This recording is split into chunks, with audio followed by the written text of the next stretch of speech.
ঠিক আছে, শেখ হাসিনার পর আপনাদের কি হবে সেটা আমারও চিন্তার বিষয় না, আমার পরিবারের আর চিন্তার বিষয় না, আপনারা বুঝবেন। বলেছিলাম যে আমার পরিবার আর রাজনীতি করবে না, তবে আমাদের নেতাকর্মীর উপর যেভাবে হামলা হচ্ছে এই পরিস্থিতিতে আমরা হাল ছেড়ে দিতে পারি না। হ্যাঁ, সেটা আমরা সবাই অভিমান করেছিলাম, তবে পরের দিন যখন দেখি যে আমাদের নেতাকর্মীদেরকে হত্যা করা হচ্ছে, তখন আমরা বললাম যে আমাদের নেতাকর্মীদেরকে ছেড়ে দেওয়া যাবে না, তাদেরকে অর্গানাইজ করতে হবে। কেউ যদি মিলিটেন্টও হয় তার বিচার করে তাকে জেলে দেওয়া উচিত, তাকে যদি ফাঁসিও দিতে হয় আইনগতভাবে বিচার করে তাকে সাজা দিতে হবে। এমনি গ্রেফতার করে রাখা উচিত হয় না, এটা ঠিক না কোনো গণতান্ত্রিক দলে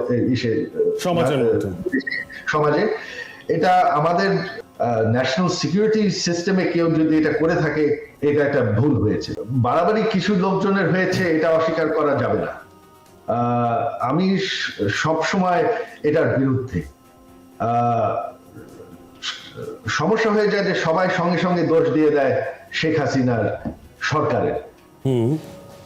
দলটি এত বড়, দেশটি এত বড়, এত মানুষ আছে, মাঝে মধ্যে কিছু কিছু এলিমেন্টস আছে যারা বাড়াবাড়ি করে ফেলায়, তাদেরকে কিন্তু এটা হুকুম দেওয়া হয় নাই, তারা নিজেদের মতন করে। আমার প্রতিক্রিয়া হচ্ছে যে এটা আসলে আরো আগেই হওয়া উচিত ছিল, কারণ তিনি ওনার কনভিকশন হয়েছেন, তিনি তার সাজা করেছেন। তিনি বয়স্ক একজন মহিলা, ওনাকে আসলে তিনি জেলে ছিলেন না, তিনি গৃহবন্দী ছিলেন, তবে আমার মতে আসলে ওইটা আর প্রয়োজন। তো আমি এটা মনে করি এটা সঠিক সিদ্ধান্ত হয়েছে ওনাকে ছেড়ে